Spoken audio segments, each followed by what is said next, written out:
Hello and welcome friends, मैं हूं अनन्या और आप देख रहे हो लर्न नेक्स्ट, जहाँ आप सीखते हो English through Hindi.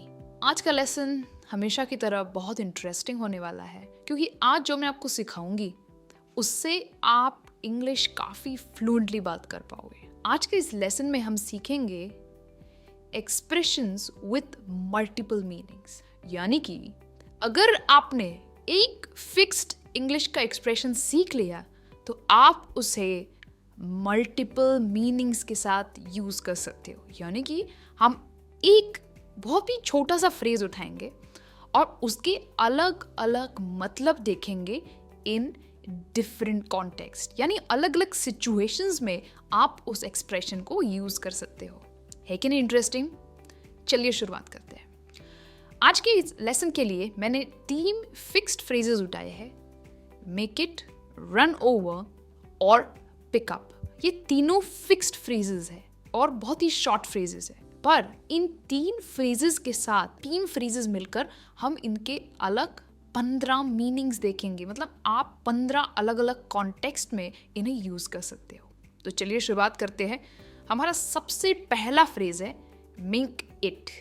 Make it का मतलब होता है टू क्रिएट समथिंग, यानी कि कुछ बनाना, राइट? ये इसका एक बेसिक सबसे पहला मीनिंग है। एक एग्जाम्पल की मदद से समझते हैं। It was his first painting so he made it with a lot of care. वो उसकी पहली पेंटिंग थी, इसलिए उसने बहुत ही ध्यान से उसे बनाया। यहाँ पर अगर आप ध्यान दो, मैंने यूज किया है मेड इट क्योंकि हम पास्ट की बात कर रहे हैं। तो ये तो हुआ मेक इट का सबसे पहला मतलब। हम मेक इट को और 4 अलग मतलबों के साथ भी यूज कर सकते हैं। चलिए देखते हैं। हमने देखा कि मेक इट का बेसिक मतलब होता है टू क्रिएट समथिंग, कुछ बनाना। पर मेक इट को आप to succeed at doing something, यानी किसी भी चीज़ में कामयाबी पाना, कोई काम में कामयाबी पाना, कार्य में कामयाबी पाना, इस मतलब के साथ भी यूज़ कर सकते हैं। इसका सेकंड मतलब हो सकता है to arrive at some place, किसी जगह पर पहुंचना। नेक्स्ट है टू सर्वाइव, यानी किसी मुश्किल सिचुएशन में जिंदा रहना या सर्वाइव करना। नेक्स्ट है टू कॉम्प्लीमेंट समवन, किसी की सराहना करना, तभी भी आप मेक इट को यूज कर सकते हो। टू बिकम सक्सेसफुल, अगर कोई कामयाब हुआ है उसके लिए भी हम मेक इट का यूज कर सकते हैं। तो देखा आपने, आप मेक इट को 6 अलग अलग सिचुएशंस में यूज कर सकते हो। चलिए हम मेक इट को इन बाकी के कॉन्टेक्स्ट में कैसे यूज करना, ये सेंटेंसेस की मदद से समझते हैं। सबसे पहला है to succeed at doing something, यानी कोई कार्य करने में कामयाबी पाना। For example, she finally made it to the finals, वो आखिरकार फाइनल्स में पहुंच गई। यहाँ पर भी मैंने मेड इट यूज किया है। मेक का पास्ट है क्योंकि हम पास्ट की बात कर रहे हैं। टू अराइव, किसी जगह पर पहुंचना। She made it on time despite of the peak hour traffic. Peak hour traffic का मतलब क्या होता है? जब सबसे ज़्यादा रश होता है, जैसे मॉर्निंग के 9 o'clock या इवनिंग के 6 या 7 बजे, जब सारे लोग रास्ते पर अपनी गाड़ियाँ लेके निकलते हैं, उसे कहेंगे पीक आवर ट्रैफिक। तो भले ही ट्रैफिक था, फिर भी वो टाइम पर पहुँच पाए। नेक्स्ट है to survive after coming close to death, मतलब आपकी जान को खतरा था और उसमें से आप उभर कर बाहर आए। कोई बीमार हो सकता है, कोई एक्सीडेंट हो सकता है, right? To survive. For example, after fighting cancer for almost a year she finally made it. Cancer से 1 साल तक लड़ने के बावजूद वो उसमें से बाहर निकल के आई। It means she survived. Next है to compliment. How do you make coding make it look so easy, right? Coding का मतलब होता है प्रोग्रामिंग करना, सॉफ्टवेयर की प्रोग्रामिंग। तो डेफिनेटली एक डिफिकल्ट लैंग्वेज है, पर तुम इसे कितना आसान बना देते हो। तो आप यहाँ पर क्या कर रहे हो? आप किसी की सराहना कर रहे हो, किसी को कॉम्प्लीमेंट कर रहे हो। चलिए बढ़ते आगे। मेक इट का एक और मतलब है टू अचीव ग्रेट सक्सेस, यानी बहुत सारी कामयाबी पाना। यहाँ पर आप मेक इट के आगे बिग लगा सकते हो। उसका मतलब होता है to achieve great success. For example, my brother has finally made it big in the Silicon Valley. Silicon Valley क्या है? जहाँ पर बहुत सारी IT कंपनीज हैं, राइट। ये यूएस में, कैलिफोर्निया में है, और बैंगलोर को इंडिया की सिलिकॉन वैली कहा जाता है। तो मेरे भाई ने सिलिकॉन वैली में बहुत कामयाबी पाई, राइट। उसने आईटी कंपनी बनाई जो आज की तारीख में शायद $1 बिलियन कंपनी है। तो देखा हमने कितने अलग अलग कॉन्टेक्स्ट में मेक इट को यूज़ किया है। आप सिर्फ ये लेसन देखिए मत, आप भी इन अलग अलग कॉन्टेक्स्ट के साथ एटलीस्ट एक सेंटेंस मुझे कमेंट्स में लिख कर बताइए, तभी जाकर आप मेक इट को अलग अलग कॉन्टेक्स्ट में कैसे यूज़ करना है ये समझ पाओगे। अब हम बढ़ते हैं आगे। हमारा नेक्स्ट शॉर्ट फ्रेज है run over. Run over, run over का मतलब होता है टू रीड समथिंग क्विकली। कोई भी चीज़ क्विकली फटाफट पढ़ लेना, इसका मतलब होता है run over. For example, could you please run over this contract before I sign. क्या तुम इस कॉन्ट्रैक्ट पर एक नज़र डालोगे इसके पहले कि मैं साइन करूँ।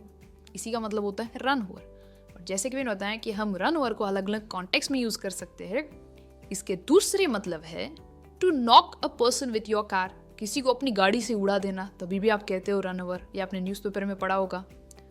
To overflow due to excess, मतलब आप समझ लीजिए कि एक चाय की कप में आप चाय डाल रहे हो और आप डालते गए तो क्या होगा, बाहर निकल के आएगी, ओवरफ्लो होगी। उसी को कहते हैं to overflow due to excess. Exceed a certain limit, ये जनरली हम टाइम या पैसे के रिलेशन में यूज़ करते हैं। तो चलिए अब समझते हैं कि इन चारों मीनिंग्स के साथ हम इन्हें कॉन्टेक्स्ट में कैसे यूज़ कर सकते हैं। To knock a person with your car, किसी को अपनी गाड़ी से उड़ा देना। For example, drive slowly you might run over someone. धीरे चलाओ, तुम किसी को अपनी गाड़ी से उड़ा दोगे। Next, to overflow due to excess. For example, my coffee ran over, let me clean this mess. Coffee डाल रहा था कप में और मेरा कप भर गया और सारी कॉफी प्लेटफॉर्म पर गिर गई। तो ये जो मेस हुआ है मुझे उसे साफ करने दो। नेक्स्ट है to exceed a certain limit, किसी भी लिमिट को पार कर देना। Thank God the hospital bills didn't run over my insurance limit. भगवान का शुक्र है कि मेरे हॉस्पिटल के बिल मेरे इंश्योरेंस लिमिट के ऊपर नहीं गई, यानी कि मुझे अलग से पैसा नहीं देना पड़ा। तो तभी भी आप रन ओवर को यूज़ कर सकते हो। I am sorry my last meeting rain over, मुझे माफ़ करना, मेरी जो लास्ट की मीटिंग है वो ज़्यादा देर तक चली, यानी जो टाइम डिसाइडेड था उससे आगे निकल गई। तो देखा आपने, हम रन ओवर को कितने अलग अलग कॉन्टेक्स्ट में यूज़ कर सकते हैं। अब है आपकी बारी, आप इन अलग अलग मीनिंग्स के साथ एटलीस्ट एक सेंटेंस रन ओवर के साथ कमेंट्स में ज़रूर लिखिए। और हम बढ़ते हैं हमारे नेक्स्ट शॉर्ट फ्रेज की तरफ, जो है पिक अप। पिकअप का मतलब होता है to go somewhere to collect a person और अ थिंग। जैसे आप कहते हो ना कि मैं तुम्हें एयरपोर्ट से पिकअप कर लूँगा, यानी कि आप एयरपोर्ट जा रहे हो किसी को लेने के लिए, ये इसका बेसिक मतलब है। For example, I need to pick up my book from Ryan's place, मुझे मेरी किताब रायन के घर से ले आनी है। ये इसका मतलब होता है पिकअप। पर इसके अलग अलग मतलब है to lift something from a surface, यानी कि कोई चीज़ उठाना टेबल पर से, ज़मीन पर से, ये भी इसका एक बेसिक मतलब है। इसका नेक्स्ट मतलब है टू इंक्रीज और इम्प्रूव, किसी भी चीज़ की परफॉर्मेंस को ऊपर उठाना, ये इसका मतलब हो सकता है। नेक्स्ट है to learn something by chance, मतलब बाय चांस कोई चीज़ सीख लेना। हम इसे सेंटेंसेस की मदद से समझते हैं। To lift something from the surface, यह सबसे आसान है समझने में, कोई भी चीज़ टेबल पे से या फ्लोर पे से उठाना। Some people just don't pick up the trash, how disgusting. कुछ लोग कूड़ा ज़मीन पर से उठाते ही नहीं है, यानी पड़ा रहे तो पड़ा ही है, मतलब खा के वहीं टेबल पर छोड़ जाते हैं या नीचे छोड़ जाते हैं, उसे डस्टबिन में नहीं डालते। हाउ डिस्गस्टिंग, मतलब कितनी बेकार चीज़ है ये। टू इंक्रीज और इम्प्रूव, इस मतलब के साथ एग्जाम्पल देखते हैं। Just be patient, our sales will pick up in a couple of months. थोड़ी शांति रखो, हमारे जो सेल्स है ये ज़रूर इंक्रीज होंगे, ज़रूर बढ़ेंगे। देखा आपने कैसे इंक्रीज या फिर इम्प्रूव के लिए भी आप पिकअप को यूज़ कर सकते हो। नेक्स्ट है to learn something by chance instead of making an effort, मतलब कोई भी चीज़ ऐसे बाय चांस सीख लेना, उसे अपना लेना, उसके लिए आप कोई मेहनत नहीं कर रहे हो। For example, I picked up Spanish by watching a few web series. मैंने स्पेनिश सीखने की कोई मेहनत नहीं की.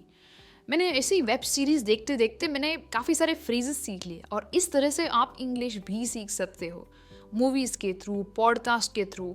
अगर आप सुनते रहोगे तो डेफिनेटली आप भी पिकअप करोगे. तो दोस्तों, ये था आज का लेसन. देखा आपने 3 छोटे फ्रेजेस, पर हम उन्हें कितने अलग अलग कॉन्टेक्स्ट में यूज़ कर सकते हैं, राइट? और इसी तरह से आपको इंग्लिश सीखनी ज़रूरी है, तभी आप इंग्लिश में फ्लुएंट बनोगे. मैं आपसे जल्द मिलूंगी एक और नई इंग्लिश लेसन में. तब तक, as usual, keep learning and keep practising English. Bye for now.